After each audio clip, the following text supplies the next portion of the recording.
Antar Eril ke makam, Zara peluk peti jenazah sampai tertidur. Atalia pilu, hati ibu mana yang kuat. Zara mengantarkan sang kakak, Eril ke pemakaman, peluk peti jenazah hingga tertidur. Keluarga Ridwan Kamil mencoba mengikhlaskan kepergian Eril. Atalia Praratya mengungkap putrinya, Zara memeluk peti jenazah Eril saat mengantarkan ke pemakaman hingga tertidur. Ia pun diliputi perasaan sedih melihat kerinduan Zara pada sang kakak. Suasana duka masih menyelimuti keluarga Ridwan Kamil yang baru saja kehilangan Emeril Khan Mumtaz atau Eril. Duka mendalam juga dirasakan oleh putri Ridwan Kamil, Kamilia Laetitia Az-Zahra atau Zara, yang harus merelakan sang kakak. Sempat menonaktifkan akun Instagramnya, Zara akhirnya kembali ke Instagram dengan mengunggah sebuah foto.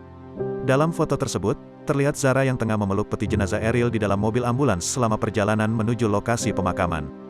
One last hug, pelukan terakhir, being your sister is the best gift that Allah has given me, menjadi adikmu adalah hadiah terbaik yang Allah berikan kepadaku, tulis Zara dalam Instagram @kamiliazar.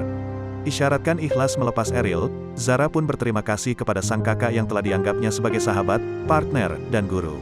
Sementara itu, sang ibu, Atalia Praratya mengunggah kembali foto tersebut dan mengungkapkan bahwa Zara terus memeluk peti jenazah Eril hingga tertidur. Saya melihat sendiri Zara memeluk AA di sepanjang perjalanan menuju ke pemakaman, sampai ia tertidur, tulis Atalia dalam Instagram @ataliaper. Melihat kerinduan Zara terhadap Eril, Atalia mengaku tak kuasa menahan rasa sakit di hatinya. Hati ibu mana yang kuat melihat anak gadisnya merindukan kakaknya, tulis Atalia lagi. Di samping itu, jenazah Eril memang telah dimakamkan di kawasan Cimaung, Kabupaten Bandung, pada Senin, tanggal 13 Juni tahun 2022.